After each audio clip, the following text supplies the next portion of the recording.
중국이 춘추전국 시대로 복귀하나요? 중국의 민간 기업들이 중국 내 사회 불안과 해외 분쟁 가능성에 대한 우려가 커지면서 자체적으로 중군 사조직을 육성하고 있다는 소식입니다. 빠르게 알아보겠습니다.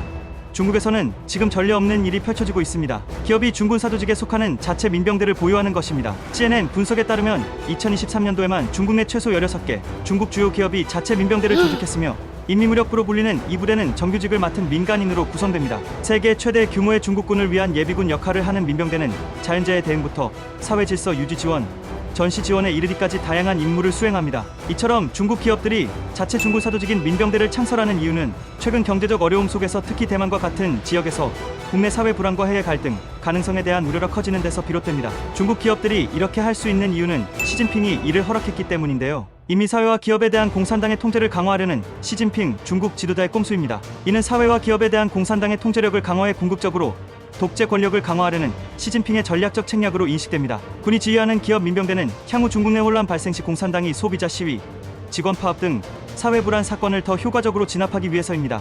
그러나 이 흥미로운 점은 강력한 기업들이 중군사 조직을 자체적으로 통제하게 된다면 중국의 역사적 군벌들이 부활한다는 망령이 커질 수 있습니다. 결국 기업들도 막대한 자금과 군대를 보유하게 되면 더 큰 욕심이 생기기 마련이죠. 부동산 경기 침체, 청년 실업률 급증, 디플레이션 압력, 기업 채무 불이행 증가, 지자체, 재정 부담 등의 난관 속에 불만이 커지며 대규모 시위가 이어지고 있는 가운데 민병대를 발표한 기업은 중앙 또는 지방 정부가 직접 소유한 국유 기업들입니다.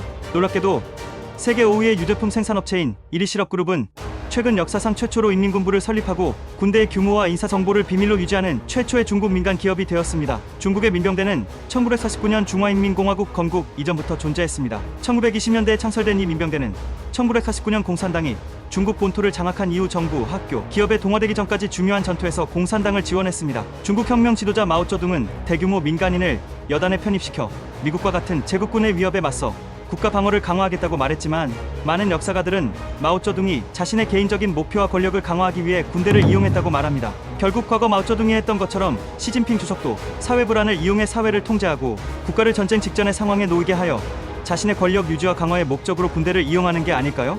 하지만 막대한 부와 군 권력을 가진 대기업이 딴 생각을 하면 어떻게 될까요? 하나도 아니고 여러 기업들이 연합이라도 한다면